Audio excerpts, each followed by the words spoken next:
Okay, I'm going to turn things over to our esteemed colleague, if he's ready, Gordon Winslow.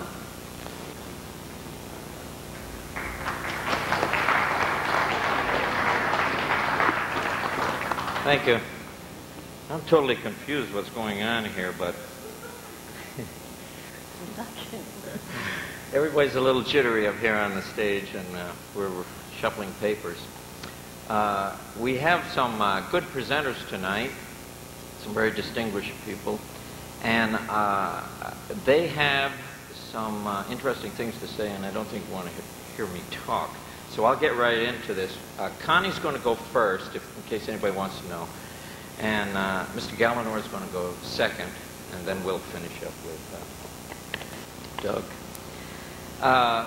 Connie Critzberg was a reporter at the Dallas Times-Herald on November 22nd, 1963.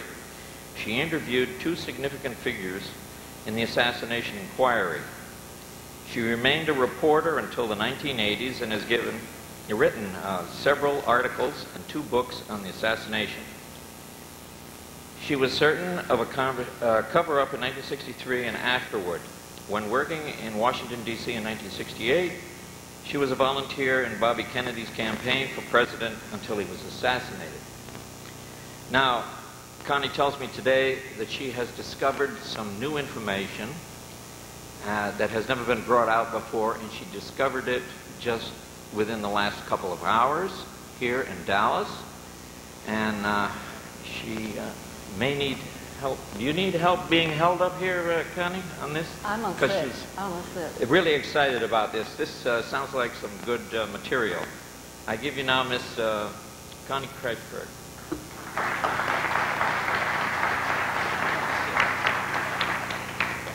Is this on? Is this on? You're on. Okay. My last name was Watson in 1963. I was a reporter for the Dallas Times-Herald. I had lived in Dallas from 1951 until 1965, and in later years as well. My first job at the Herald was obituary reporter, the most hated beat on the newspaper. Now I'm going to skip ahead and cut short some of the things I had written that I was going to talk to you about because of what I have discovered today. And the topic of my speech is, by the way, don't forget Dallas. Because to my surprise, I found a little bit more than I expected to. I said in the speech there were a lot of clues that were apparent at that time. I worked with one young reporter, a brilliant writer named Jim Cody, who I later discovered was at work on a book, and I'm speaking pretty much extemporaneously now, because he was writing a book within the year after the assassination, according to Betty and Jim Windsor, his closest personal friends here in Dallas. And then Jim, of course, was killed in, I think, September 1964. There were no papers found at his apartment, and I never knew a reporter who didn't come away with 1,000 papers wherever you go. His killer was supposedly found, but to spare the family any grief, they didn't go into the investigation as to why it occurred. Now, what happened to me on November 22nd, 1963, I've talked about for 35 years. I've protested the fact that one of the stories I wrote was changed, that I was told by an editor that it was changed by the FBI, and I was either ignored or considered a hysterical female, either way you want to look at it. So after Gary Mack, who is archivist at the Sixth Floor Museum, posted a challenge to me, or maybe a pot shot, either way you want to look at it, on the internet last week, I did send one back to him outlining what had happened on this particular story and asked that I be allowed to look at what he was reviewing. Well, he did call me this morning, and I called him. I think I called him first, and he returned the call. And he said that it had 150 pages of stories from the Dallas Times-Herald on that day, the original. Well, I find that they have, I don't know how many thousands of copies of material people may have not seen in that basement. They're not set up really to receive visitors, but it is open. There's no sign. And it's true that if as many as 4 people come, they're totally overwhelmed because they have a staff of 2 and then a secretary, and someone watches you while you look at each paper. And of course they are extremely fragile. And they're all copyrighted about 3 different times, so I can't tell for sure. I will start out with what I was doing that day, and we'll tell you that. I had been, after obituary reporter, I was made home editor within 7 months. But since I had experience being a real newsman, I was called back to work as a rewrite man that afternoon. And the president's speech would have been just delivered before our deadline at 1 p.m. It had been moved back from 12:30 so that he'd actually have said something in Dallas before we went to press and said what all he said. His speech had already been set in time.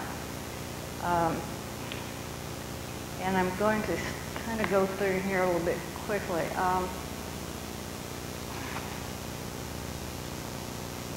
Vivian Castleberry, women's editor, had called and was dictating a story that I typed, which began, Dallas rolled out the red carpet today for President John F. Kennedy. And I found that story written by me in the stack of records. I also brought along, which Deb said she was going to try to show on the overhead, a front page dummy that was done ahead of time.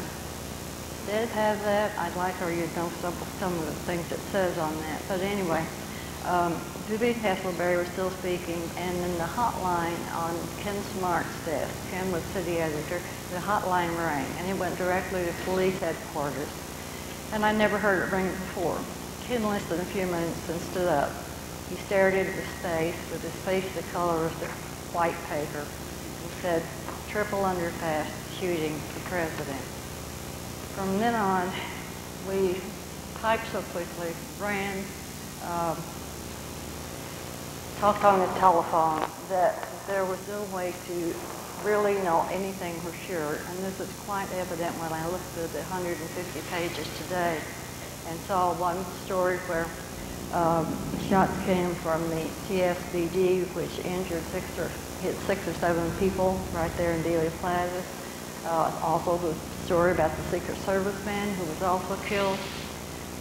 But there were many things that were erroneous. For instance, at one time a reporter walked down the broad center aisle and said, Lyndon Johnson is holed up in an downtown office building.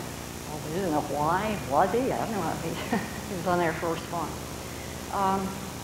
My first story was written after talking to Mary Mormon and Jean Hill. Jim Featherston had taken them to the courthouse press room, a cluttered old office with Coke and whiskey bottles all around, and Jean thought she'd been abducted. Both women were, however, very cooperative with me. Now, an interesting thing I found today is that I discovered that original story written by me, and before I had become a reporter, I had been the legal secretary, so I was very explicit with what I put on my stories. It's in this stack somewhere, but anywhere my name appears, Watson, and then the title I gave for the story.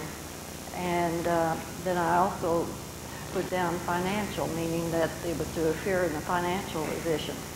So that story was completely written by me, not corrected by the editors. They had no time to correct anything. They were just, in fact, when the first edition came out, very first, the first plate of it, Felix McKnight was already downstairs working to put together the story, and one paragraph appeared twice. The second story was the one that sort of gave me a lot of concern. At around 3:30 in the afternoon, I interviewed Drs. Kemp Clark and Malcolm Perry by telephone. Dr. Perry told me that the next wound was an entrance wound.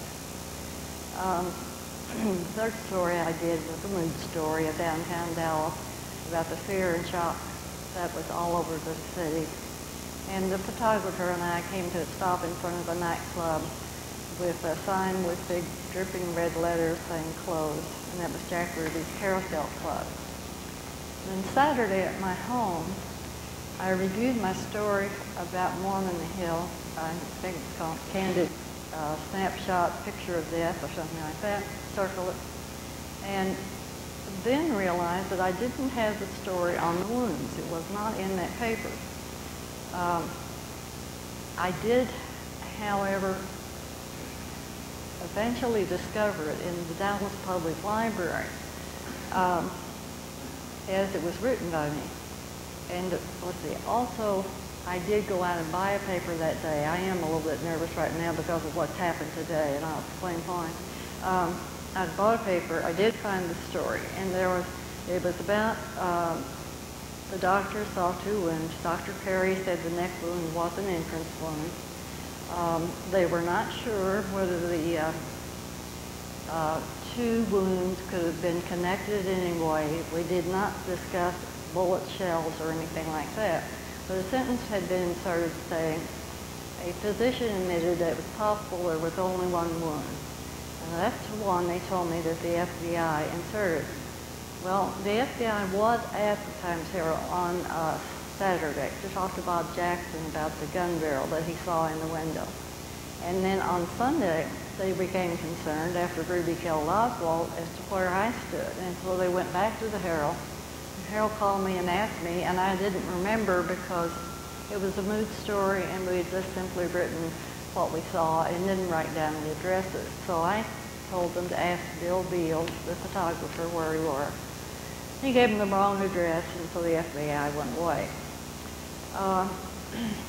But then the wounds, why was it so important that they were connected? Well, we all know the answer now. It couldn't be a shot from the front. I'm going to leave from there to what Gary Mack has discovered within this huge pile of papers and go through some other things other than just my story. For instance, here's one written by Felix McKnight, with the initials FRM. As FBI Director JFK Hoover ordered Dallas FBI men into the extensive search for the assassin, investigators reported finding the rifle thought to have fired the fatal shot. So that was at the very beginning. Here is the story. I'm just reading excerpts from things, and one of the reasons they are just small is that we were working so fast that we did not have time to walk across the room and put our papers into an end basket. Instead, they were sending copy boys to our desk. They would take the paper and just tear it across the paper bale, hand it to them, start typing again. So this is from Bob Galt at Parkland. And it's contrary to what a lot of researchers have thought. At 2:55 p.m., 2 unidentified plainclothes officers asked to be taken to the emergency room.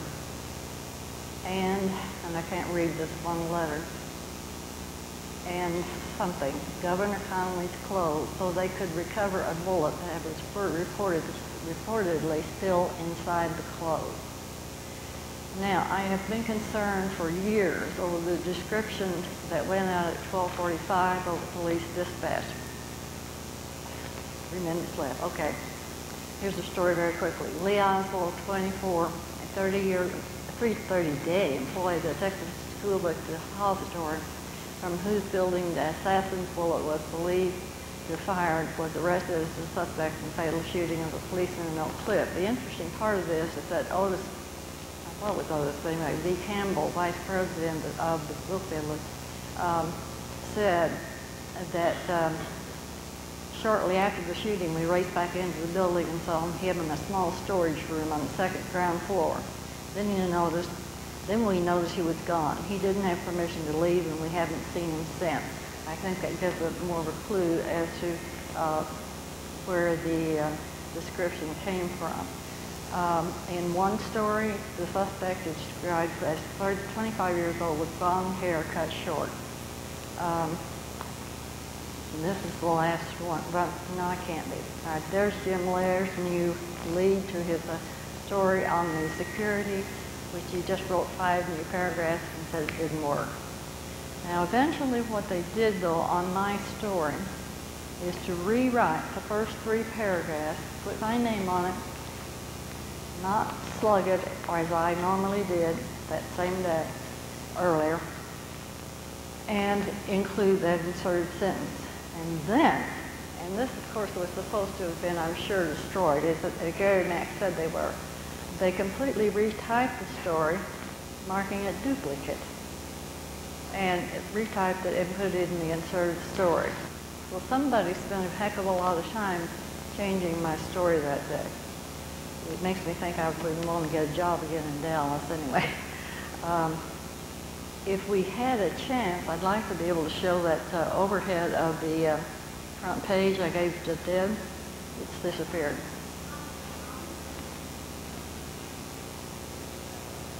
Okay, this was a front page layout that had been done before the shooting, and I thought it blows my mind. I thought you would enjoy it. It has one column that says it's his speech. The other one says security boys lay low.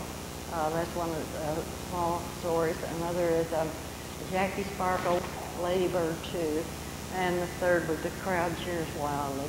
And it said that JFK took Dallas by storm. And I Deb can show you that page. You may like it. Good luck to you in trying to get into the archives and find out what is all there. Because this is just the Herald stuff. There's friends of mine went through medical evidence down there today, and you may hear some more about that.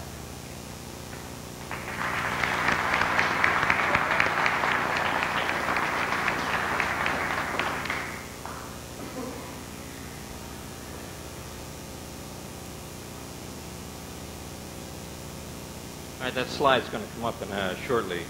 She wants to get it right. The next speaker, thank you, Connie. The next speaker is Stuart Galanor, is the author of Cover Up. It's in the bookmark out here, in case you want to get a copy. His research on the Kennedy assassination dates back to 1964, some of which appeared in Mark Lane's book, Rush to Judgment. Mr. Galanor taught mathematics for over 20 years, and he is the author of the textbook Calculus, A Visual Approach, and The Paradox of Tristram Shandy. He is a multimedia consultant and technical writer for financial institutions and the television industry, and resides in New York City. Today, a presentation will be on the 7 witnesses, saw a puff of smoke on the grassy knoll, and a Dallas police officer encountered a mysterious secret agent there. And I'd like to add that regarding Mr. Galanor's book, Gaten Fonzie called me 2 days ago, and he was so excited he had just read this book, and he said it's the best book he has read in a long time on the JFK assassination because it doesn't make it difficult. It lays it out clearly and distinctly and makes it simple as it is. Doesn't confuse the reader. I just pass that along for your information. Mr. Galanor.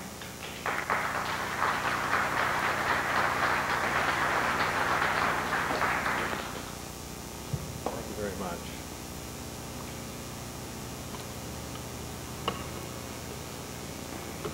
It's going to take me a second here to get ready.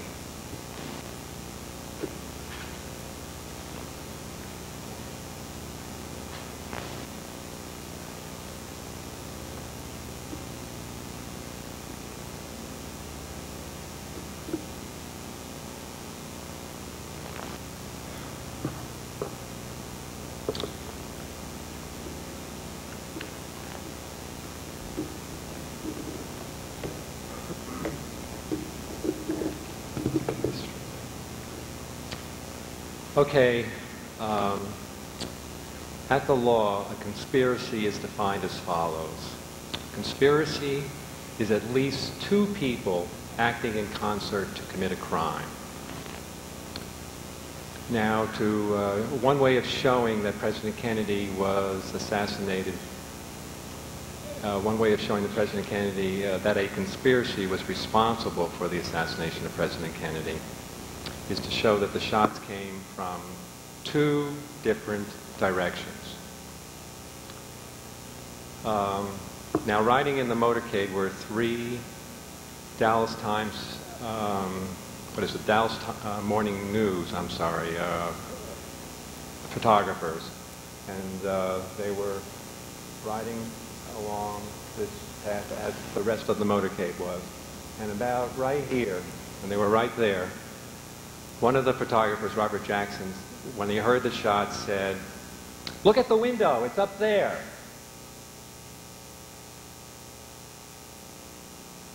And he said, you could see the rifle protruding from the window. And Malcolm Couch, who was sitting in the middle of the two photographers, turned around and he testified to the Warren Commission that he saw the barrel being reseated into the book depository building. And then Thomas Dillard grabbed his Leica camera and turned around and took a shot of the region of the book depository that Robert Jackson was pointing to.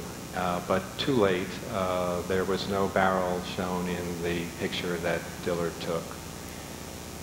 And then some 30 minutes later, the Dallas police stumbled on a sniper's nest on the 6th floor window of the book depository building. It's a very cramped space. It's more of a sniper's nest, not for Oswald, who was 5'9", but for someone who's about 4 foot 2 inches. If you've ever been there at the 6th floor window, you could take a look, and a normal person can't find a seat there and rest the rifle on the boxes. But nevertheless, they were there. And so were 3 cartridges, and about 10 or 15 minutes later, the rifle was found on the 6th floor. Now you take all this evidence together, testimony of the 3 photographers and the sniper's nest, and this is substantial evidence that at least one shot was fired from the book depository building at the 6th floor window. Now there is an abundance of substantial evidence that the shot came from another spot. That spot we all know is the grassy knoll. This region, how am I going to do this? This region in here, there's a wooden fence along here, and many of the witnesses thought the shots came from there and ran up the knoll right after the assassination and beyond into the railroad yards. And parked cars were here. This was taken just before Oliver Stone filmed his JFK movie in Dealey Plaza. And supporting this evidence was the fact that 7 witnesses saw a puff of smoke come over the fence and out from under this tree during the assassination. Sam Hollins testified before the Warren Commission, and he said he saw a puff of smoke during the assassination. The Warren Commission admitted that he had seen it and then reported about it in their report, but that was it. They didn't give it any probative value whatsoever, and there the matter stood for 30 years. Ignored by our government and by the major media, until the magazine U.S. News and World Report decided to tackle the problem. Here's how U.S. News and World Report presented the evidence. This is a full page, page 86, from the September '93 edition. And that's not very clear, is it? Maybe I have something here. Very good. Thanks a lot. So the evidence, so the U.S. News and World Report presented or tried to contradict the evidence that 7 witnesses saw a puff of smoke. It's in this box right here, about a third of a page, called That Puff of Smoke. And here's a blow-up so we can read it better.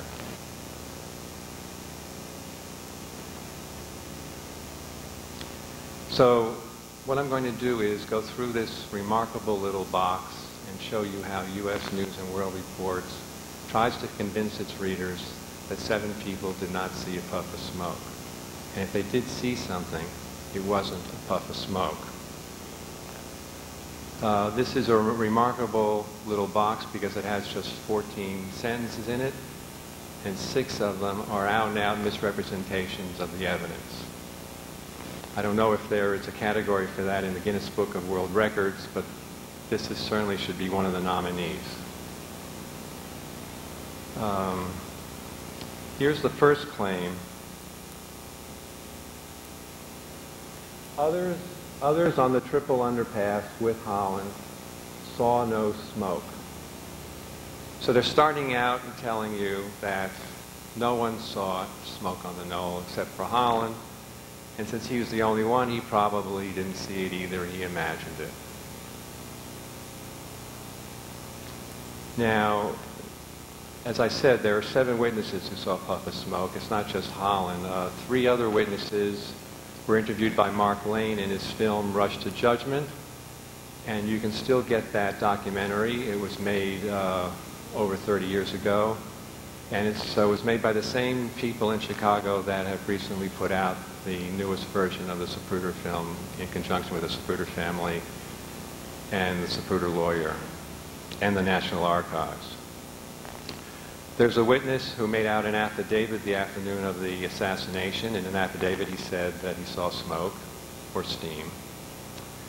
And there are 2 witnesses that I interviewed back in the early 60s.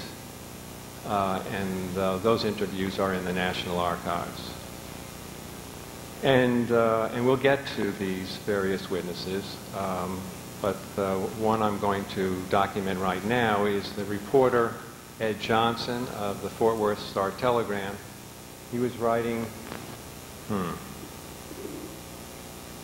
he was riding in the motorcade, and he was about here when he saw a puff of smoke. In fact, he wasn't the only person to see a puff of smoke. I say at least 7 witnesses because of what he wrote in his newspaper the next day, the Saturday, the first day after the assassination. Ed Johnson, Fort Worth Star-Telegram.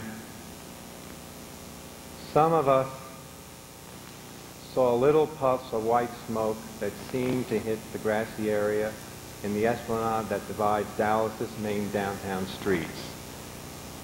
Now he's talking about some of us on the bus that he's on. He's not talking about the 6 railroad workers who saw a puff of smoke. Oh, I don't have it. We'll have to go back. The 6 railroad workers who were standing here over Elm in Maine who saw a puff of smoke right in that area.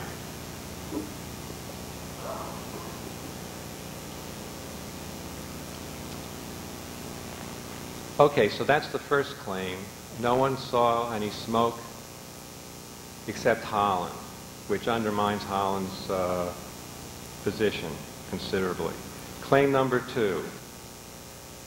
Okay, 7 people, these 7 people thought they saw a puff of smoke, but they were all mistaken. They were mistaken because modern ammunition doesn't produce smoke. Because modern ammunition is smokeless, it seldom creates even a wisp of smoke. Now, this is a misrepresentation of evidence that is easy to determine for yourself. You just go to your local rifle range if you happen to know where it is, or look it up, and watch the people shoot there for a few minutes. You'll see puffs of smoke all over the place. Of course, I wanted to test this out for myself, and in New York City there is no local rifle range, so I called Robert Strauss, an expert who I'd heard a lot about. And he lives outside of Philadelphia, and he took me to his rifle range, and he fired with a modern weapon, modern ammunition. And I took pictures of him doing it. And you can see here the puff of smoke and a puff of smoke here. It's not the best shot because you can see the background is very white, and that knocks out some of the smoke. Now the witnesses, especially the witnesses on the overpass, the 6 railroad workers, were looking at a backdrop of a dark wooden fence and a dark green tree, and the puff of smoke stood out for them very clearly. And here's another shot. You can see where we have a little darkness, and the background you can see the smoke. And it's always good when you can get the government to admit to something that another part of the government or another part of the major media says isn't true. The House Select Committee on Assassinations, in their report on page 606, quotes their firearms panel, a group of rifle experts, and they say modern weapons, modern ammunition do in fact emit smoke when fired. Page 606 of the House Select Committee's report. So that's claim number 2. Okay, now these 7 witnesses. Let's look at it even more basically. They were saying the shots came from someplace else. They weren't saying the shots came from the knoll. Now, James Simmons was one of the railroad workers who saw a puff of smoke, but U.S. News and World Report says James Simmons said he thought the shots came from the school book depository and that he saw exhaust fumes from the embankment. So he thought the shots came from the Texas School Book Depository building. But again, that's a misrepresentation of the evidence, and you can see this for yourself if you get that Mark Lane documentary, which has a lot of evidence in it besides just these issues. And in that documentary, James Simmons says, and I quote, "And there was a puff of smoke that came underneath the trees on the embankment. It was right directly in front of the wooden fence." There's no doubt about that this is what his opinion was, that the shots did not come from the book depository, and in fact he was interviewed by FBI agents. And in the FBI agent's report they mentioned nothing about the smoke that he saw, which he told them that they had seen, and he never said the shots came from the book depository building, although that's what the FBI agents said in their report. So now we have the next key of how to misrepresent evidence, and that is led by Simmons when he said exhaust fumes. Okay, so let's admit they saw something. And it was exhaust fumes. It was exhaust fumes from a motorcycle. Clement Johnson saw white smoke but told the FBI that it came from a motorcycle abandoned near the spot by the Dallas policeman.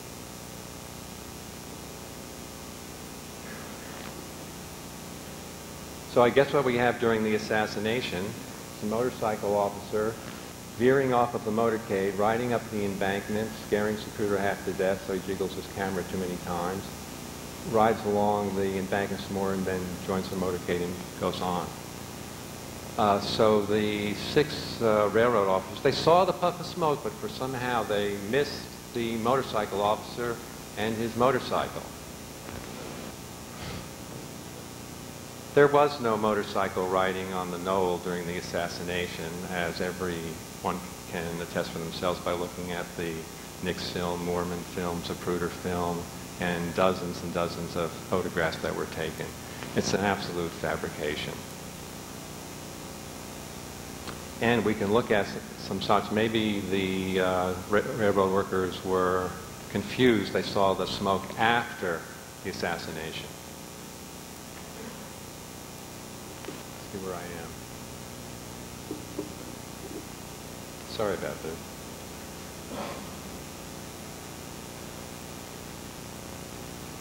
Oh, we're way back behind.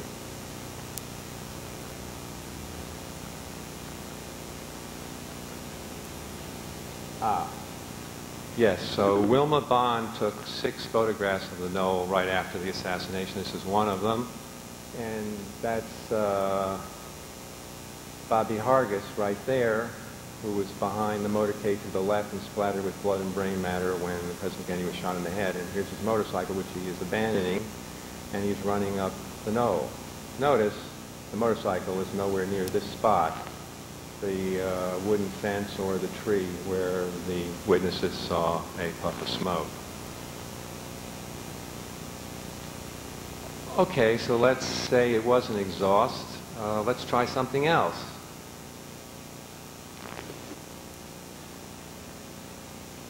Austin Miller thought the smoke he saw was steam. That's what it was. It was steam. Well, we don't all have access to the 26 volumes of the warrant report, so this is pretty convincing. But in the 26 volumes, you'll find Austin Miller's affidavit that he made out for the Dallas Sheriff's Department the afternoon of the assassination. And let's see if we can find it. It's right here. I saw something which I thought was smoke or steam coming from a group of trees north of Elm off the railroad tracks. He didn't say, I thought I saw steam. He said, I thought I saw smoke or steam. And you would think that the writers and editors of the U.S. News and World Report, being literary men, would have enough understanding of grammar to understand the distinction between those two statements.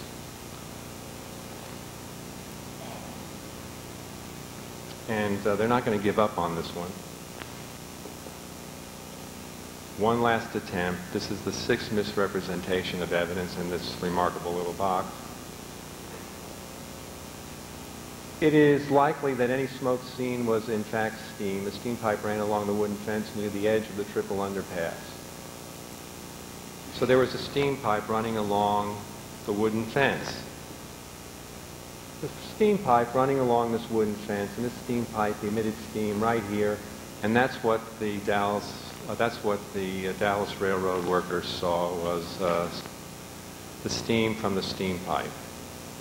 Pretty convincing, except the steam pipe runs along this concrete wall on the overpass, and right here at the edge where it meets the wooden fence, it veers off to the left and is over 100 feet away from where the railroad workers saw the steam. And this is proven in Mark Lane's film, yet again, Rush to Judgment. I don't think he had any intent at the time, knowing so many years before that U.S. News and World Report was going to come up with the steam pipe. But there's the steam pipe in the film. And you can see it stops at the concrete, and here's the wooden fence, and it veers off. And that's Holland going over the pipe, and way down there is where they saw the smoke. It's over 100 feet away.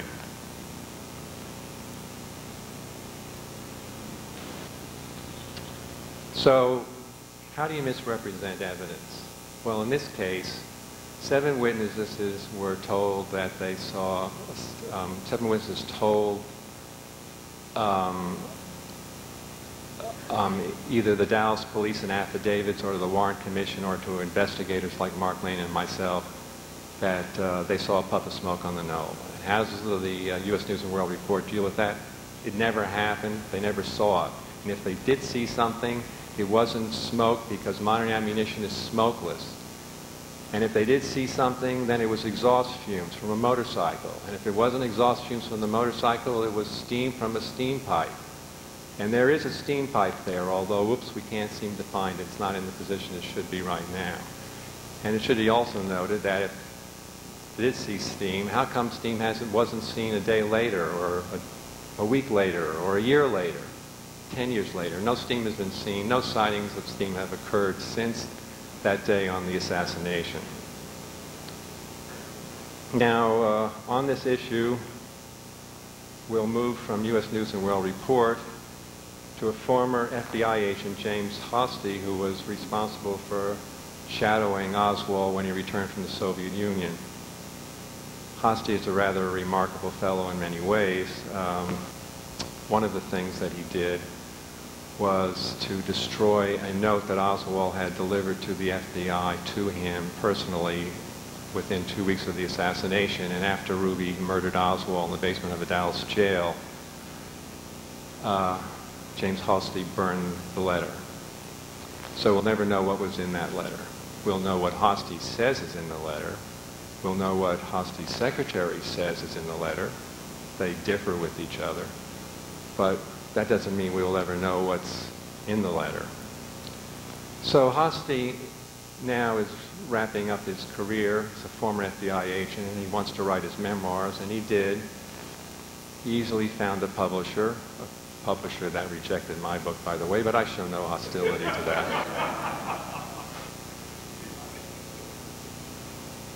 And his memoirs are called Assignment Oswald. And he's going to use all his forensic talent that he has, brings it all together, to put to rest this business about people seeing puffs of smoke on the grassy knoll. And here's what he writes, and I quote, "Of all the people standing in Dealey Plaza, only one described seeing a puff of smoke near the tree line along the grassy knoll. That's it, nothing more.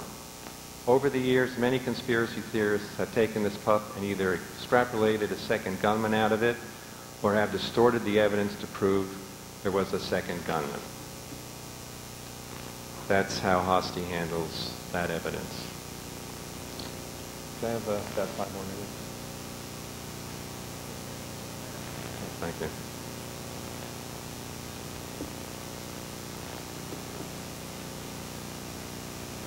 Now, although the grassy knoll, there's abundance of evidence that the shots came from the grassy knoll, when you look at it, you have to think, boy, you've got to be a pretty courageous person, and of course despicable too, to try to assassinate a president from that position. Although this is somewhat misleading, there were a lot of parked cars here, which might have provided an avenue of escape. You put yourself in a trunk and someone drives you out. That's probably one way.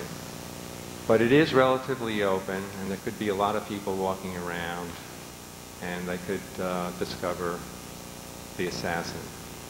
The assassin might have a difficult time escaping. So it's important, one would think, that if they're going to shoot the president from the grassy knoll, there would be a plan, some kind of a plan, to secure the area. And it's interesting that there are 4 encounters, 3 by police officers and 1 by a civilian, that are inexplicable. One is Joe Marshall Smith. He's a Dallas police officer. He was at Elm and Houston, and he was preventing traffic from those streets spilling into the motorcade while it was passing by. When he heard the shots, Joe Marshall Smith ran to the knoll, up the embankment, into the parked car region right around in here. And he saw a man wearing a suit, and he pulled his gun. Joe Marshall Smith pulled his gun, started running towards the man wearing the suit, and then said to himself, "Oh, boy, this is a little silly. I don't know who I'm looking for here. I better put my gun back in my holster," which he did. And by that time, he had gone to this man in his suit, and the man had his Secret Service credential card showing and said, "I'm a Secret Service agent." Joe Marshall Smith let him go. Now, he's always regretted having done that, of course, because he didn't get the man's name or his number. Then also after the assassination, Malcolm Summers, who was standing about here, ran across the street and up the embankment. And while he was running up the embankment, a man in a suit with an overcoat over his arm, which Malcolm Summers saw a gun under, stopped Summers and said, "Now you all don't come up here, you could get shot." And the third encounter is Seymour Weitzman, who was over here, ran, jumped the wooden fence, went behind into the railroad yards where he met several Dallas police officers, and he said to Secret Service agents, and he also did not get their identification or their names. He did not identify them. And the fourth encounter is from Dallas Police Sergeant D.V. Harkness, who ran around to the back of the book depository building to secure it off. And there he said he ran into some men who said that they were Secret Service agents, but he neglected to get their identification. He neglected to identify them. Now, why is this important? It's important, it's puzzling and disturbing, because there weren't any Secret Service agents on the knoll before or during the assassination. There weren't any Secret Service agents assigned to that area whatsoever. The House Select Committee on Assassinations did an investigation of this, and in Volume 5, page 589, I'll read to you. This is according to the House Select Committee on Assassinations. A careful examination of where all of the Secret Service agents were that day and their day assignments indicates that no Secret Service agent was in that area of the knoll.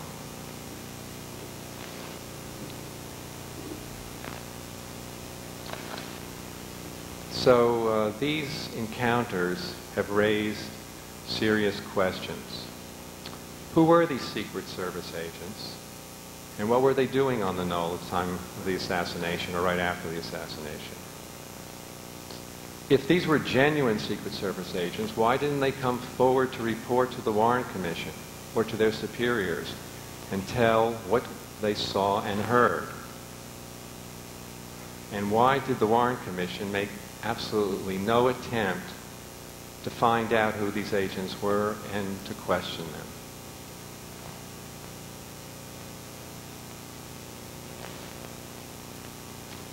"35 years after the assassination, we're still asking these questions. Government agencies and some reporters and editors for major news magazines have involved themselves in covering up and lying about the evidence for 35 years. For 35 years, our government has not told us the truth about who assassinated President Kennedy and why. Thank you very much.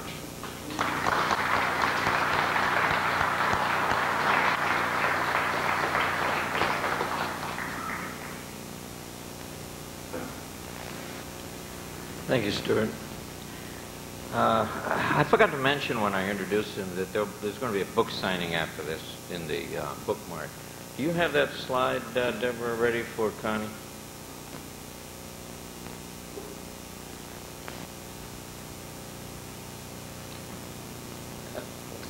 Have you got Connie's mic on, please?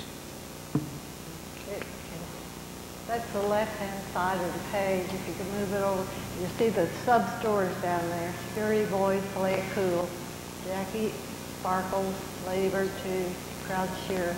And over to the right is his speech. And it's just startling to see that still in the collection of papers that was supposedly destroyed.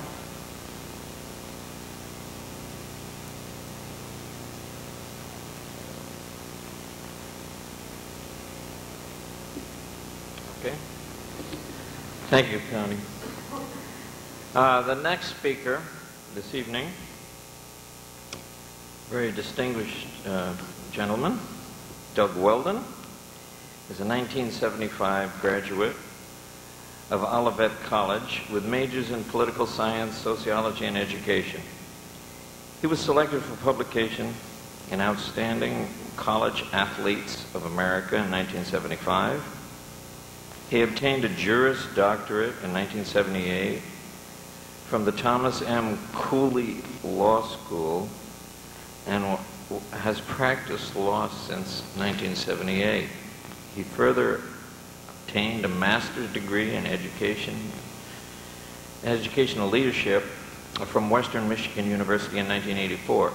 He has been a high school teacher, a partner in the law firm of Weldon and Fleming, an assistant prosecuting attorney, and is currently an attorney and hearing officer for the county of Kalamazoo in Michigan. He is also an adjunct professor at Western Michigan University in the Department of Sociology and in the graduate program in educational leadership.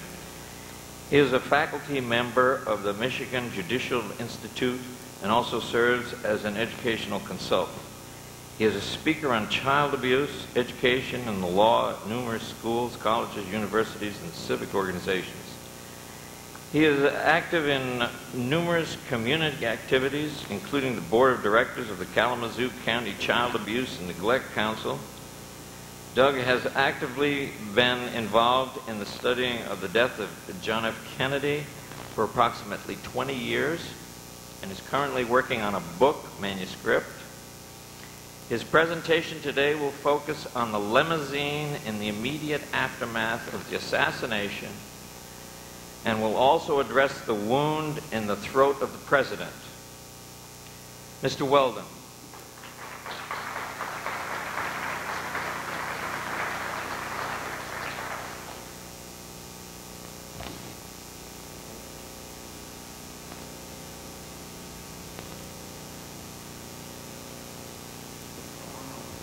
Thank you very, very much. It is indeed a pleasure being here this afternoon.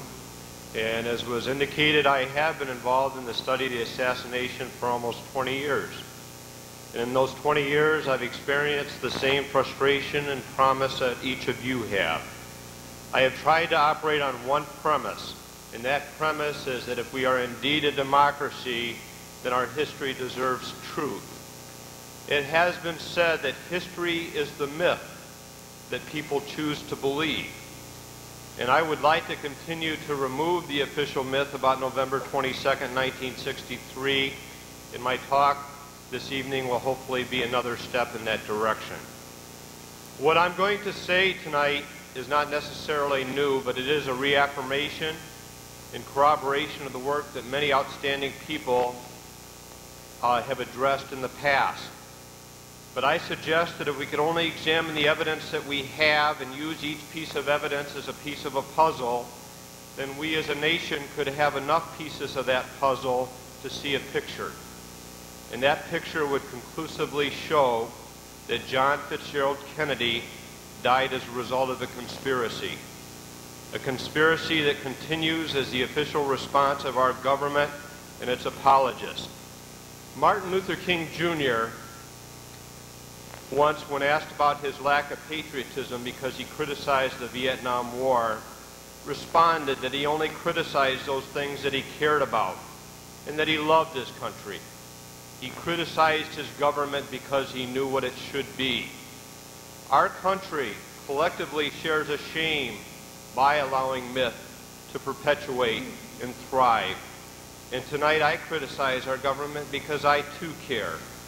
My presentation will include an interview I conducted in 1995, and you'll hear a part of that interview in an audio presentation. Candidly, I did not appreciate the full significance of the information at the time of the interview. Today, I equate what I thought was a small piece of the puzzle that I talked about as analogous to what people thought was a small scrape on the side of the Titanic. This information should cause each of us to reevaluate our thoughts about that day in the month of November 1963. In the course of the 20 years, I have personally interviewed many people, including members of the Dallas Police Department, who were an important part of these events that day. I believe, and I say this candidly, I think it needs to be said, that there are members of the Dallas Police Department that have been unfairly criticized over the years. We will never know what kind of investigation they would have conducted because much of the evidence was taken away from them. Though it is probable that some of the Dallas police force may have cooperated with a falsification of evidence, or perhaps even in a more sinister fashion, the officers I have spoken with were committed to the standards of the high service of justice. Unfortunately, at least some members of another group that should have been committed to those same standards did not permit the legally proper handling of evidence by those members of the Dallas Police. As it's been indicated, a great majority of my working life has been on the, quote, good side, unquote, of the criminal justice system. I've been part of government. I've been a prosecutor. However, that day there were people that I believe that did not hold that high standard, and those people worked for the United States Secret Service. There is little argument that the most important piece of evidence that day was the body. As probably most or if all of you know, that piece of evidence was illegally removed from Dallas by the United States Secret Service. However, there was another piece of evidence that was also removed that day. That piece of evidence was second in importance only to the body because at that time it was a piece of evidence that nobody could plant or nobody could alter at the scene. It was also an important piece of evidence that the investigators of the Dallas police were also not allowed access to. That piece of evidence was also illegally removed from Parkland Hospital and also by the Secret Service. It would have been able to perhaps have told us a different story than the one that we later heard. I am, of course, referring to the presidential limousine. What I intend to present this evening is not necessarily new. It has been chronicled in many books and articles. However, it is a new look at credible evidence that should cause you to look at it in a different light. I'm going to address two questions. What happened to the limousine shortly after the assassination and why? And second, can we now explain the likely origin of the shot that caused the entrance wound to the throat of the president? I will be concentrating primarily on the damage done to the windshield rather than the refurbishing of the limousine, the hole that existed in the floor pan, or the damage that was done to the chrome. The official version of events explains that the limousine was flown to Washington, D.C. on the evening of November 22nd, and it remained in the White House garage under the supervision of the Secret Service until, according to James Rowley, head of the Secret Service, get this, it was driven to Dearborn, Michigan, approximately 500 miles on December 20th, 1963 to redesign a bubble top. And then it was then driven from Dearborn to Cincinnati, Ohio on December 24th, 1963 to manufacture and install a bullet-resistant bubble top.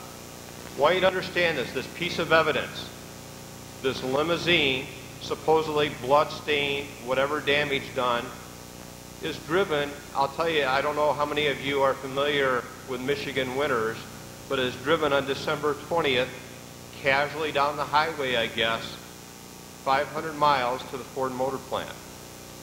This was the explanation that Mr. Rowley provided in a letter to Mr. J. Lee Rankin, who was General Counsel of the Warren Commission. This letter was dated January 6, 1964. That version has not only been questioned by critics, but other mainstream reportings have also provided some other scenarios.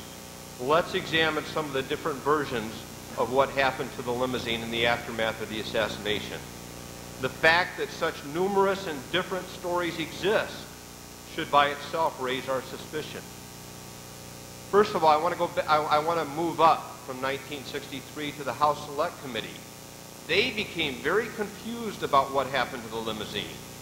I've got a chronology of the events that they examined. They examined 11 dates regarding the limousine after the assassination, and it began on November 22nd, 1963, and they noted there were clear discrepancies in the testimony about 4 of those 11 dates. One such example was that according to the records of Hess and Eisenhart, this group in Cincinnati who does modifications on the limousine, their official records indicate that the limousine was delivered to them on December 13th, 1963. Remember, Rowley says it never leaves the White House garage until December 20th. In an article done in Car Exchange in 1983, it was reported that the car was delivered around December 12th to Hess and Eisenhart in Ohio. Another version, Charles Crenshaw, one of the Parkland physicians, notes, and I quote from his book, 3 days after the assassination, November 25th, he says a guy named Carl Renus, head of security for the Dearborn division of the Ford Motor Company, drives the limousine, helicopters hovering overhead from Washington to Cincinnati.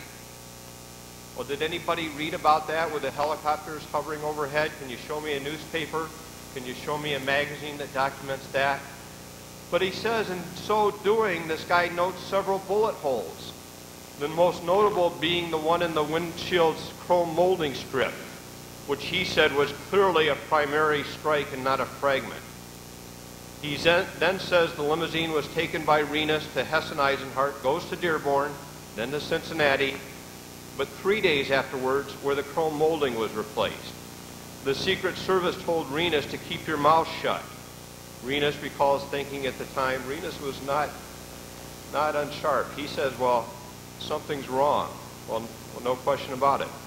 In fact, though, however, this version may be corroborative of what I present today, with the exception that the evidence I'm going to show you will show that the limousine 3 days after the assassination went to Dearborn, Michigan, instead of Cincinnati, Ohio.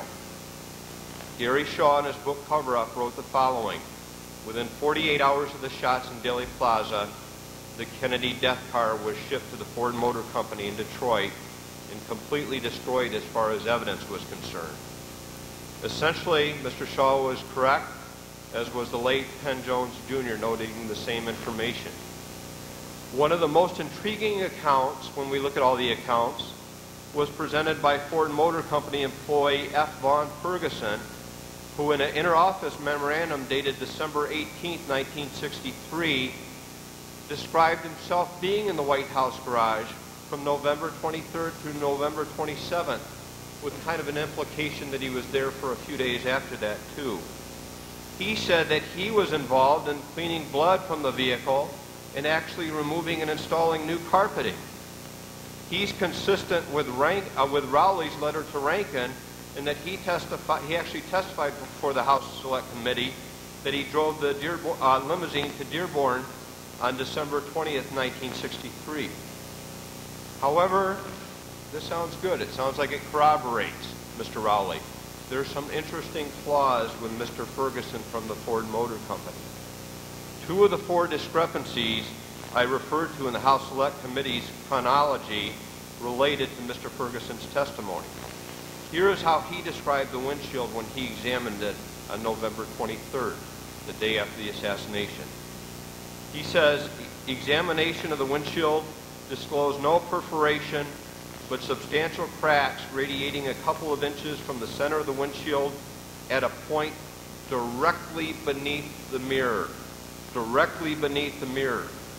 I challenge anyone here today or anywhere to show me a diagram, report, or picture showing the crack or damage at a point directly beneath the mirror.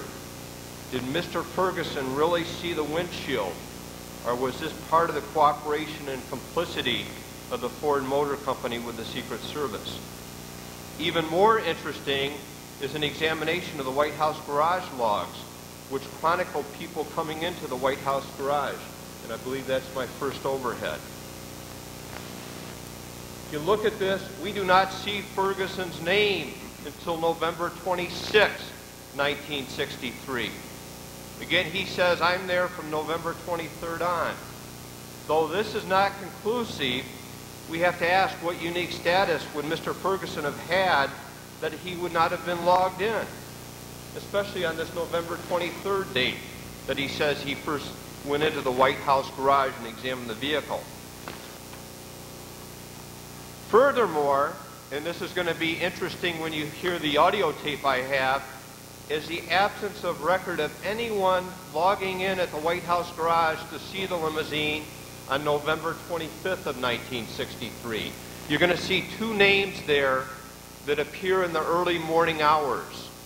The last name appeared at approximately 5:15 a.m. One was to check a furnace. The other, it has no indication that it had anything to do with the limousine. Other than that, nobody sees this limousine. Nobody is logged in on November 25th, the Monday after the assassination. This will be of the utmost significance when you listen to the tape I will present in a few moments. Was the vehicle there? Why do we have Ford Motor Company employee Renus say that he was driving the car 3 days after the assassination? Let's examine the evidence further. The Warren Commission was confused about the information presented to them also. They never resolved that confusion. After the limousine arrived in Washington, D.C. on the evening of November 22, 1963, after it was illegally removed and flown back to Washington, the FBI examined the vehicle during the early morning hours of November 23rd. Interestingly, the FBI noted in their report of the examination, there's no hole in the windshield. This is interesting. It's like saying if I saw a guy with a white shirt and I walk up to that guy with a white shirt and somebody later asks me to describe him. I say, well, I saw Mr. Smith and he did not have on a blue shirt. I'm very curious, why do they go to the extent of mentioning no hole if no hole existed? You can state the negative forever. You can say, well, there weren't any pictures of Fred Flintstone on the windshield. There were no crayon marks.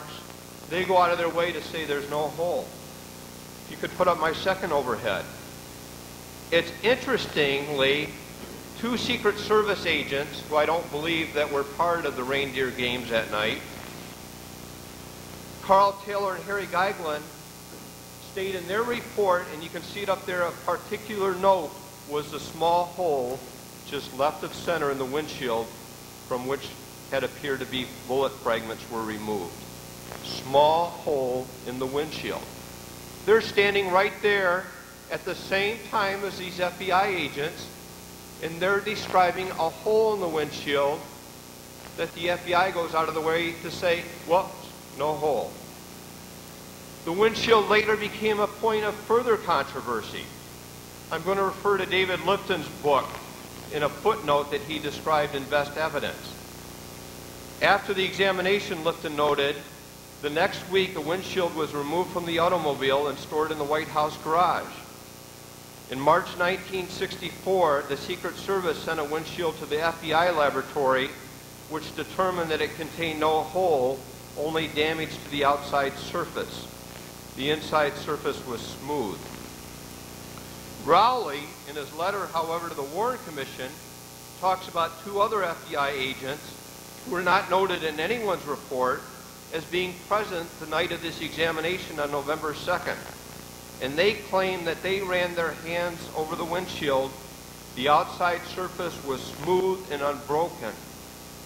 Keep that in the back of your mind. The outside surface of the windshield is smooth and unbroken.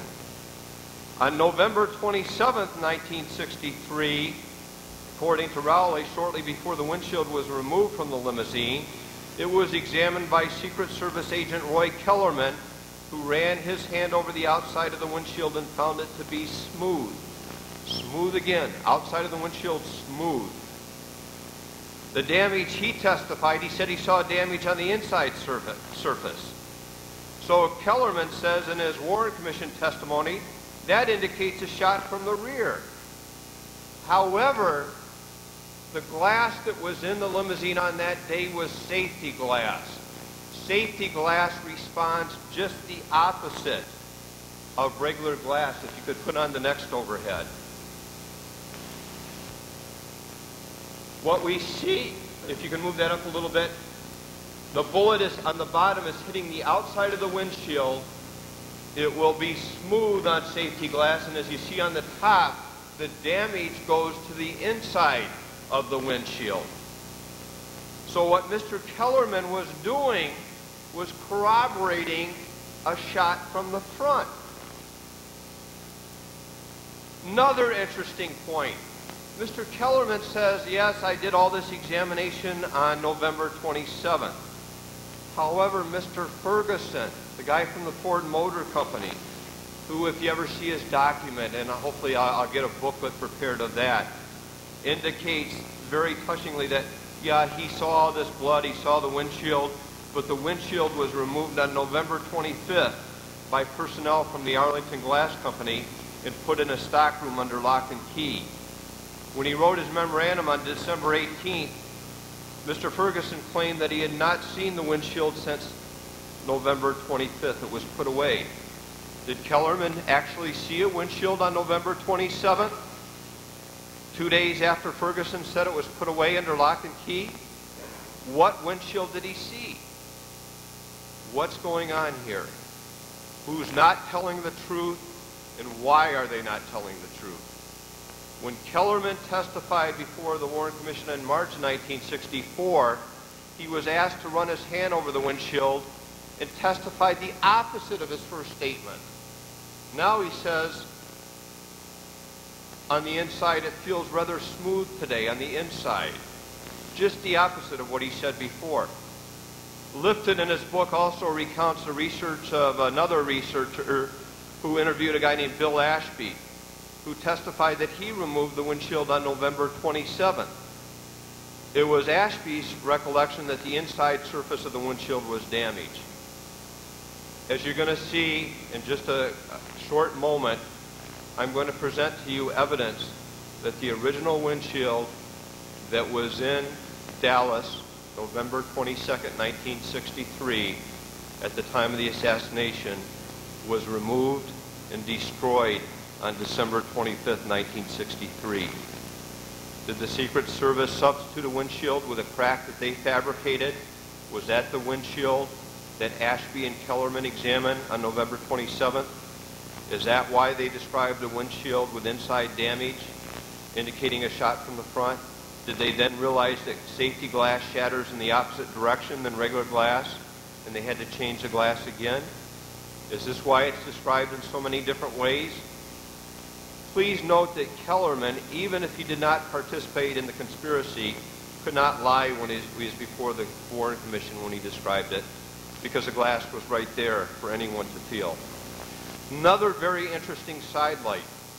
William Greer, the driver of the limousine, continued to tell researchers years later, almost to the point of where he died, he said, nope, there was no damage done at all to the windshield. In an undated letter to J. Edgar Hoover from J. Lee Rankin, apparently sent in March 1964, Rankin tells Hoover that the windshield has a marking which was apparently caused by a hard object hitting the windshield. At this point, he says, the windshield appears to be smooth on both sides. Was the windshield changed again? If any of you have seen Mr. Livingston's book, High Treason, the most updated version, he has a picture of the windshield in the archives. Do those cracks look the same as you look at even the Commission Exhibits 350 and 351 and other pictures? You cannot duplicate the crack exactly. I ask you to make a comparison in that book of a windshield that's supposedly in the archives now. Look at how that crack, of course it's extended, but look at the origin of the crack. Does that corroborate what was there before, even before the Warren Commission? One of the tests of veracity or truth in the law, when physical evidence is not available, is independent corroboration. Such exists here.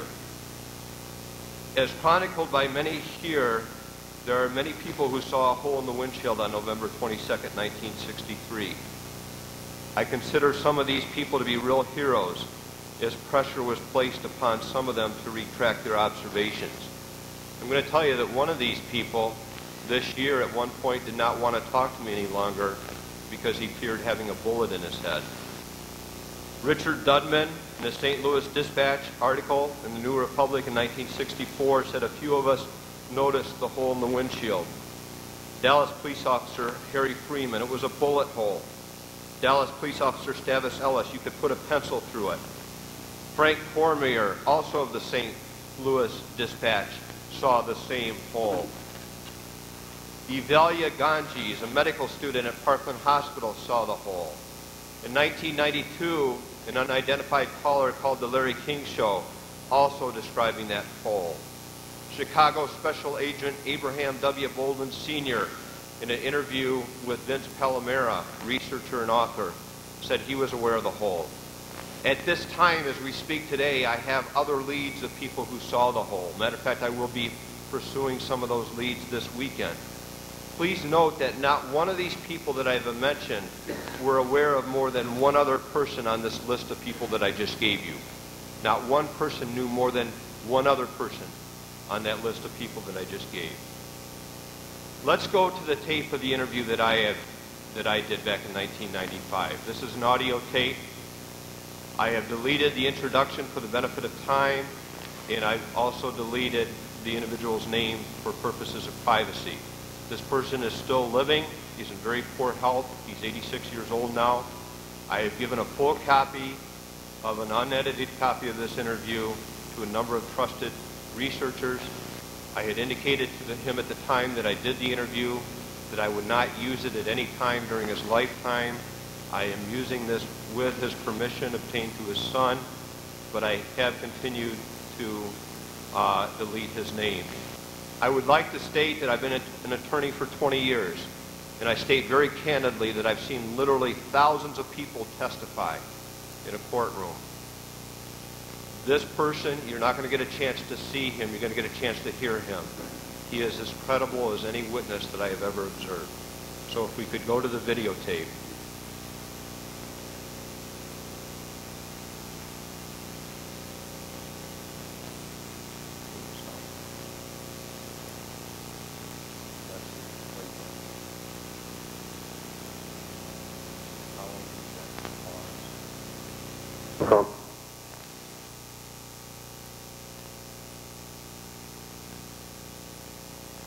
Before 1963. Well, I worked for the Ford Motor Company for 40 years, and part of that was that in 63. And you started with the Ford Motor Company, what year? 1934. Yeah. And when it came into November of 1963, what were your job responsibilities then? That is the one thing that I'm telling you that they could get back to me very quickly in identifying me, because I was in charge of all lamination of glass, the newborn glass plant at the time. Well, as I've indicated to you, whatever you say, you know, as we talk today, I'm not going to reveal that you may be the last living person out of the three people that were there. I do think I am. And the FBI, I'm sure, would be aware of that now if they had a concern about that. But I know one is gone, and I don't know about the other one. But what happened was, you know, he was shot on Friday afternoon. Like November 22nd. Around noon. Well, we got it around 2 o'clock that he had been killed. So right away they called meetings to find out what we're going to do. Are we going to run Monday morning with the president being killed? So we didn't decide on anything at that meeting, and being that I had charge of all power service, I was in charge of getting that plant ready to run or to shut it down and everything. So they decided that they would let everything ride, and they would call me on Sunday. So on Sunday, around noon, I had just finished dinner, they called me and told me to go in and make arrangements to start the plant up, because we would have to start that plant up on midnight to get it going for day shift and number 2 shift. So that I did. But then I reported on my normal time on Monday, and they had me on a 2-way radio, and they had me on a Cushman scooter because I was covering a large plant. And so I got a call from the Vice President Division, and he told me over the radio that I was wanted in the glass plant lab now. So I went down to the lab, and the door was locked, and This was on the Monday morning, which would have been the 25th? Yeah. And I knocked on the door, and they let me in. There was 2 of the lab men in there, and they had a windshield there. And they told me that we were to use that. See, now the car was a special built car. We were to use that windshield as a template to make a new windshield. And the windshield had a bullet hole in coming from the outside through. You could see it the way it was broken. So we took the Did you know where that windshield was from? They told me where it was from. The car was in the plant. So the limousine that Kennedy was shot in? Flown in, because it was there from Houston, and it was in the plant on Monday. It was my understanding from things that I have read, and perhaps you know or don't know, that on the evening of the 22nd, that the limousine was flown to Washington, D.C. Do you know anything about that, whether it came from D.C. or whether it came from Dallas? We never knew anything about it. We only knew it was there. Okay. Now, it evidently could have been flown to Washington, it could have been flown right into us. We don't know. Right. But the car was in the B building where we had a repair garage, and they had taken the windshield out. It was back in the glass plant. We were using it as a template. And to make a windshield, and we were told to follow it right straight through until it was a finished product and get it back to the B building. And we were told if anybody asked us what we were doing, we were running a template for a prototype. So what we did, we took the measurements off of the new windshield, and we cut 2 new sheets of glass. Now, on making a laminated windshield, a curved windshield, you have to cut 2 sheets identical. Right. And they have to be bent together so that they're a perfect match. So we did that. We went and we took the template size and everything, and we took it down, and we had 2 pieces of glass cut. We took that glass to the bending layer, and we followed it through the bending layer because they are put in a jig, and they're heated to the melting point, so they sag down into the jig, and you get your curve. And we did that, and we followed it through. Let me interrupt and ask you a quick question. How many of you were working on that? 3. Was there myself? Was there anybody else there, like the FBI or the Secret Service? Nobody? Okay. I don't know whether they even knew the car was there. They must have, but nobody bothered us. Did they secure the 3 of you in a place? No. Okay. No. But it was kind of an area where there weren't a lot of people. It was in the lab where there was just the 3 of us, because that was in where we developed everything in the lab. We went to the bending layers, and production was running normal. We put it in a bending jig, sent it through, and we followed it through. We got it off to the end. From the bending layer, we took it to lamination. In lamination, we put a vinyl sheet between those two sheets, and we send it through the laminator. And we bent. I'll be with you in a minute. And they laminate it together, just stick it together with heat. From there, it goes into the autoclave. Now, we took it back to the lab, and at that time, we were autoclaving 5 tubs at a time. We took a 5-tub stack, and we split it. We put the windshield in the middle tub, and we put 2 on top of it, and we sent it through to lamination. Now, when it went to lamination, this was my entire responsibility was lamination. I laminated all the windshields, or my department did. And we laminated it. And we took it out of the press, we took it to the washer and washed it, we took it out of there. It was a finished windshield. We took it to the B building. It was put in that limousine. Now that limousine at that time had the interior completely stripped out of it. There were no... Did it appear that limousine interior had been all cleaned? Oh, definitely. The carpeting and everything was gone. It was gone. Gone. It was nothing. It was down to metal. And they restored the whole interior. Do you have any idea, or did you ask anybody at that time when or where that had been stripped? No. Well, I assumed it was there, but that's what they did. But you did see the limousine? Oh, yeah. I see it. Was there anything unusual that you saw on the outside features, the exterior of the limousine? No, it was still that convertible. And the people put the new windshield in, and we left. Later on in the day, I met the Vice President of Division. And I said to him, Bob, I said, you know what they were doing down there in that lab this morning? And he said, well, I don't know what was happening. He evidently knew, but he didn't want me to know he knew. Now, he's still alive. He don't tell that everything. But that's the whole story. Now, I know that I saw the windshield. It was located about 3 inches to the right of the rearview mirror. Right like that. I think if that bullet is one of them got Connie. Are you able to tell from the windshield whether, in your experience with windshield, whether the bullet would have been one coming from the interior or one coming from the exterior? You can tell from the way it goes in and out. The fragmentation comes out on the back of it. You can tell which direction. So this was you just saw one evidence of a bullet hole, and did that bullet appear to have come to hit in the interior first? No, from the front. It came from the front. You had no question about that bullet mark was from the front. It was a good, clean bullet hole right straight through from the front. And you could tell when a bullet hits the windshield, like when you get a rocker, what happens? The back will chip out and the front may just have a little pinhole in it. Right. This had a clean round hole in the front and fragmentized along the back. So no question in your mind we knew that windshield was hit from the front. Sure. Did anybody, after you went through this process, ever tell you not to talk about it? No. Nobody ever mentioned it. It was never mentioned.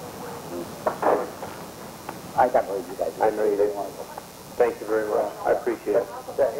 I know that happened, and I told it just to the family. I kept it in the family because I don't know whether it would be...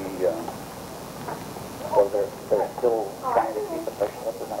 Yeah, it is, again, as I said, and I indicated the reasons that I'm looking at this, and I guess while we're talking here... This is where I say his name, so I've edited that out. I became superintendent division, and I had the whole 5-plant division as far as power service. No one ever talked to you about this, so the FBI, Secret Service, anyone? And I think that was part of the way to keep. They didn't want anybody to know anything about it, so they didn't talk about it. So you relaminated the window, made a new one. Do you know whatever happened to the window? As far as I know, it's sitting out there in Greenfield Village. The original window with the bullet? No, the bullet, we scrapped it. We broke it up and throwed it. Were you told to scrap it? That's right. Who told you to scrap it? That was the orders that threw the two lab men here. They got the initial instructions, and I was called in after they had got their instructions. Do you have any idea who gave them those orders? I assume it came from the Vice President of Division. I would assume. Okay. It could have come from an FBI. I don't know. Okay. All I know, what he told me on the radio, we want you down there now. Okay. And if you knew my boss one now, I would let that know. Now, back then, I'm not sure if this has changed. The company still owned those cars back then. And lent them. Yeah, they leased them for $1 a year to the federal government. So it was technically still property of the company. Right. Oh, yes. I don't know how that is. That car sitting in a barn out there, because Ruth and I went out there one day and we found it. Just as I went through the barn, we were looking at a lot of stuff that they didn't have on display, and we found that car covered up. The car now was made into a four-door. Right. It has bulletproof glass on all of the windows around and in the back window. Now, you know both of what that says. What did you do, put a bubble top on it or something? No, it's a regular They had the ability to put a bubble top on it in November of '63. Oh, I see. Kennedy did not want to have it on. I know, because you were in contact with Brown. And then, so I come over, I stepped over the rope they've got around it. Right. And I went in and got looked at it. My wife said, you're going to get in trouble for getting in. So I went right up to it. The windshield is the windshield of the window. It's not bulletproof. It's a regular standard laminated window. Is that the one that you built, was that a bulletproof one? So that is probably the windshield that you put in there. Standard windshield. But see, they didn't start putting the bulletproof windows in until after that event. Right. If I gave you a scale of 0 to 100%, how certain are you that the bullet hole that you saw in the windshield came from the front? 100% certain? 90% I worked in the certain? glass industry for 40 years. And I've seen all kinds of testing on glass, and I know it was in the front. So you're 100% certain? I'm 100% positive it came from the front. Thanks a lot. I appreciate it. You tell me how a bullet could have come from the back and killed Kennedy and went on through and then got Conley. Thanks very much. Thanks for talking to me. Why should you believe this guy? Let's look at some of the reasons to support his credibility. And obviously, anytime I have to evaluate a witness, this is one of the things that I have to do. He says this happened on November 25th. What is the one date that there is no evidence in the White House garage logs of anybody viewing that limousine? How could he have known that? He does not know of anyone, nor has had contact with anyone I have named today, who saw a hole in the windshield. He's one of those people that he doesn't know any of the other ones. He spoke with me with great reluctance. You can hear the background noise you hear, that kind of muffled and stuff. That is his wife encouraging him, let's get out of here. Her last statement to me was, we've got family, you know. He was in 1963, as he was in 1995 when he spoke with me, continued to be very concerned by what he saw. 4, he's not a researcher. 5, he's not a researcher. He's never read any books on the assassination. He's mistaken about things that he should be mistaken about. Like he says, yeah, the plane came in from Houston. Well, if I wanted to contrive a plot, I would have my facts down well. The limousine did belong to the Ford Motor Company. It was not leased for $1 a year, as he said, but it was leased for $500 per year. You would not be wrong about these basic facts. He's never been to Dallas, did a simple job for 40 years for the Ford Motor Company, had a simple responsibility, and was only certain of what he saw. He would have no way of knowing that his observation would be corroborated by other evidence, especially the knowledge that there would be geographical evidence that I'm going to talk about that just demonstrates one unique place from which the shot could have been fired. Furthermore, where he describes the spot, is the exact spot that these independent witnesses also saw the hole. And I'm going to refer to Mr. Fetzer's book in a minute, Dr. Fetzer's. We're going to see the Alton's photograph. And I'm going to show you the location of that hole. That's where he drew that for me. He doesn't want any attention or publicity. As I said, I had promised him not to use this information during his lifetime. And I only do so today with consent obtained by his son. And I believe the urgency we face in solving this murder. And I have agreed not to publicize his name at this time. I verified that he talked about this within his family since 1963. This isn't something that 20 years later, all of a sudden he popped up to his family and say, oh boy, while we're talking tonight, I've got an interesting story about something that happened in 1963. He talked, I verified this. His son is a physician and an attorney. He recalls his dad talking about this just like he said at the dinner table since 1963. His dad was very troubled by what happened. There's no reason for him to fabricate this evidence. There's nothing that he wants for this information. He doesn't want a book. He doesn't even want this in a book right now.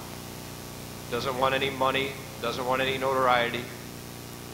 He held a unique position at the Ford Motor Plant in 1963. At the time of this interview, he would not tell me the name of the vice president at Ford that gave him those orders. I do have that person's name now. That person may still be alive. And I hope maybe to do some tracking with that, or perhaps if somebody would be willing to assist with that. The most important part of support of his veracity, and I submit the conclusive verification of the legitimacy of this disclosure, is that at the time we spoke, he was not aware that there was any other windshield in existence other than the one that he built. He was not aware that after he built this on November 25th, that they put the new one in, that there was a cracked windshield presented to the Warren Commission. He was not aware that there was a windshield in the National Archives. Remember, he said years later, when the car went to Dearborn, the Greenfield Village, he said, yeah, we went in and I looked at the limousine and I saw this flawless windshield, and yep, there's the one that I built. At the time we talked, he thought the windshield that he saw in Dearborn was the one that they replaced that night. He had no idea that this was a controversy. He had no idea that there is a windshield supposedly sitting in the National Archives that indicates that there was no hole. The significance of this is overwhelming. 2 people in the United States had the power and authority to approve of this movement of the car from Washington, D.C. to Dearborn, Michigan.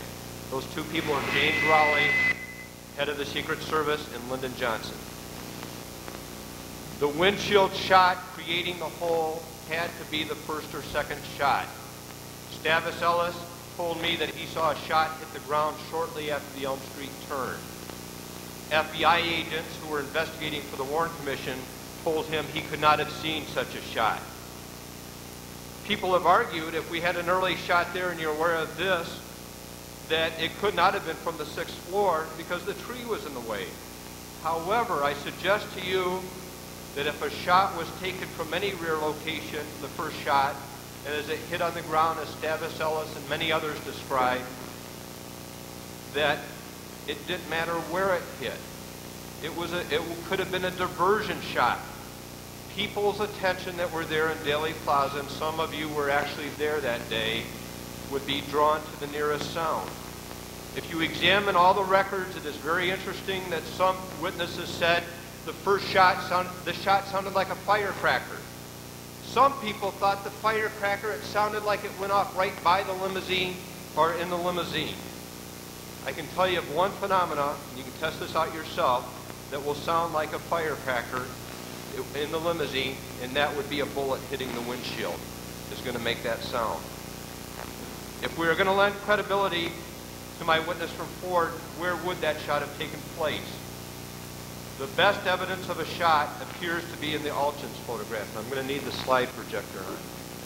Do I just need to hit this?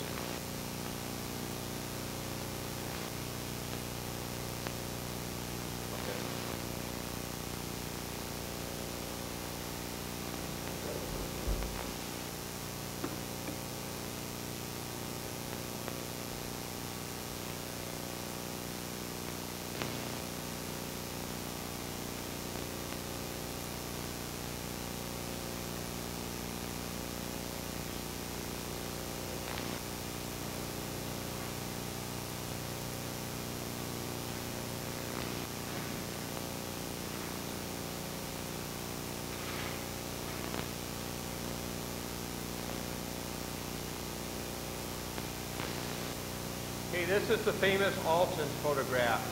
And I'd have the two people to thank, Mr. White, for giving me a copy of this slide. But what you're going to see is very evidence in the book Assassination Science, right around Kennedy's ear, just a few inches away from the windshield. You're going to see evidence of a crack, and I believe evidence of a hole. Matter of fact, it's the only point where the hole could have occurred. If the crack is there, the hole has to be there if you believe all of these witnesses. No other place it could have happened. We have evidence, and Connie has mentioned this today, that the throat wound was an entrance wound. Dr. Malcolm Perry referred to it as an entrance wound several occasions. November 22nd, Charles Baxter looking at the hole. One would have to think, and my immediate thought was that this was an entry wound because it was so small. McClellan, it had the appearance of the usual entrance wound of a bullet. Ronald Jones' wound in the anterior neck was an entrance wound. Dr. Charles Carrico, a small penetrating wound. Dr. Gene Aiken, this must have been an entrance wound. Nurse Diana Bowron, well, that looked like an entry wound. And we can see in the photograph that you can see this clearly. Kennedy is clutching his throat at this time. Damage to the windshield. Evidence of hole into the windshield. Obviously, we know that at this point, this had to be the result of one of the first shots because of the location where this is at. I have made one assumption. If you believe that the evidence of the hole in the windshield, I'm making the assumption that the shooter was trying to hit the president. We see damage to the windshield. We see the president clutching his throat. Is there any place in Daley Plaza that could account for the origin of such a shot? I was able to find one place that worked perfectly to the exclusion of any other location. There is no other place in Daley Plaza that can account for such a shot where we know the windshield was damaged. We don't have to bring in the Zapruder film. We don't have to talk about ice bullets. We don't have to talk about a flechette from the umbrella. And that spot is going to be from the south side of the underpass. I need to go to the video. Then we got to shut the slide off, right?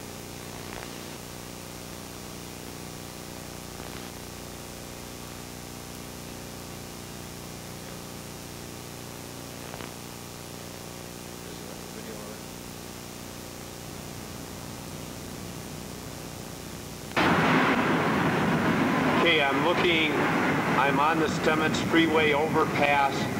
I'm looking down directly in front of the depository where we know where the first shot hit, or where the first shot was believed to have hit. This demonstrates very clearly that a high-powered rifle from this point, which at the time was in the vicinity of a storm drain on the south side of the overpass, this is consistent with a bullet hole going through the front window and probably hitting Kennedy in the throat. The angle, the trajectory, everything is very consistent with that type of shot being taken. It is very clear that with a magnification of a scope, that a person could indeed have been aiming at Kennedy. I'm now focusing back. This would be a real view without the benefit of a scope. However, it does appear that everything does line up perfectly at this point and would be consistent with a shot which is probably took place somewhere along where we see these signs above Elm Street, which would be consistent with the Alton's photograph. This is the most likely site and really appears to be the only site that would provide an explanation for a shot through the windshield, which we have evidence of, and a shot that would also hit Kennedy.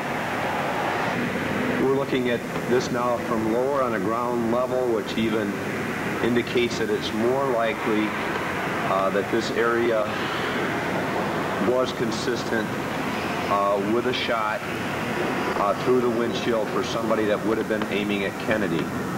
I'm going to focus this in with some magnification, again a high-powered scope.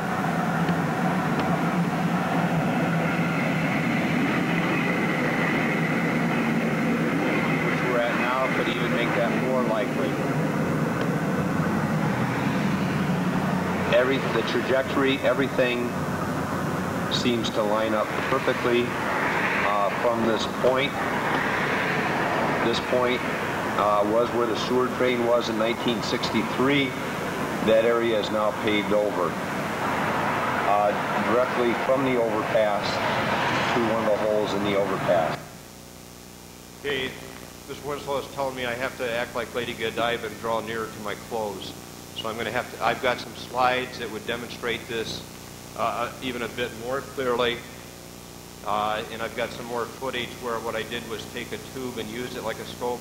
I tell you the trajectory from that angle where we know the hole was works perfectly in line with Kennedy's throat. With a high-power rifle, it's no problem. I was on the south side of the underpass where the storm drain was that is now paved over. Well, I got to finish some other stuff up, and with my time, if I had more time, I'd like to do that. But there are some other things that I got to follow. Okay, was there any corroboration for such a shot? Though not critical here because it had to work, I wanted further validity. I read every book, every bit of material that I could find. Read about Hargis in the Texas Monthly magazine this month. Talks about how he went over to the south side of the knoll after he went up to the grassy knoll, went up by the overpass. All that says is that he suspected something could have happened. But I wanted corroboration. And I thank God for Penn Jones Jr. I came across something very interesting in his book, Forgive My Grief 4. And it says, quote, one witness to the assassination of President Kennedy told this writer that shortly after the shooting, he observed a woman being taped by a TV camera. He heard her say that she saw a shot fired from the south side of the railroad overpass as the president was killed. To our knowledge, there is no record that this tape was ever shown on TV. In fact, we have never learned the identity of the woman. The witness did not know her name, but he stayed up all night hoping to see himself on TV. That one unidentified woman closes the loop. It is the only practical and reasonable explanation of the shot that hit the president in the throat. The trajectory was perfect. Furthermore, not one observation by any witness I have mentioned today, the physical evidence of the hole, or the statement of this woman can work together with any other explanation. Each observation only makes sense if the other evidence I have presented today is true. That passes not only the test of personal observations, geographical constraints and timelines, but it corroborates the physical evidence that could not be altered. I can state today that beyond any reasonable doubt, there is evidence that was not destroyed, and that lies in the testimony, the independent corroboration, photographic evidence, and in Dealey Plaza itself. That evidence shows that on November 22, 1963, a shooter fired a shot from the south side of the underpass, with the likely result of that shot being damage to the windshield and a serious wound to the throat of John Fitzgerald Kennedy. Was it a difficult shot to make from there? I've talked and communicated with a number of experts. One expert, here was his response to me. A world-class shooter could easily shoot 1-inch groupings at the range you specify. A sniper will always maximize the range out to 1,000 yards and some even beyond in order to minimize detection location. This is probably less than 300 yards. I asked him about a silencer. A silencer will not adversely affect accuracy, and while it will not muffle the crack of a supersonic bullet, it will, however, silence the muzzle crack, confusing people as to the location of the shooter. This conference is a legacy to John F. Kennedy. As we sit here 35 years later, I remember myself as a 10-year-old boy to whom all the world was innocent, but perhaps a bit frightening, but always full of promise. Like him or not like him, John F. Kennedy was my president. And I would like to remember that promise that existed then. I would like to answer the question in a positive way, whether we are truly a nation of, by, and for the people. I'd like to close this with a 2-minute thing. I'm going to fast forward, but this is from a videotape that was done that I think that really says everything about the legacy that I want to say.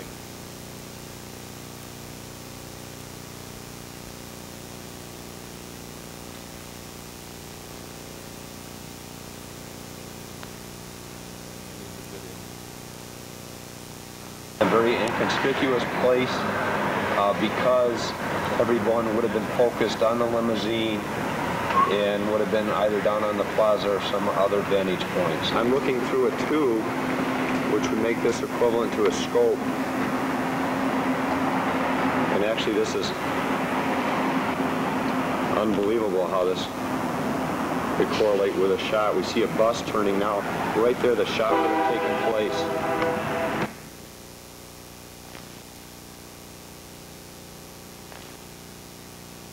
Ask what you do for you. Ask what you can do for your country.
Attention time.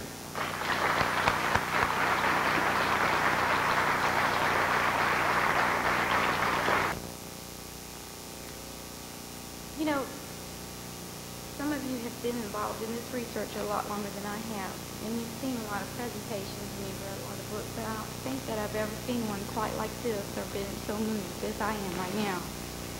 It's always been my dream that people would study the assassination to learn more about the man, and I have never seen this tape before, and I thank you so much for bringing it and showing it and making it part of your presentation, Doug. I also want to tell you that I am absolutely flabbergasted by the work that he's presented here today, and I want to invite you during the supper break or at your convenience. Just let me know, and we'll set things up for him to show what he wasn't able to show of his presentation today. So just let me know and we'll announce it. Thank you.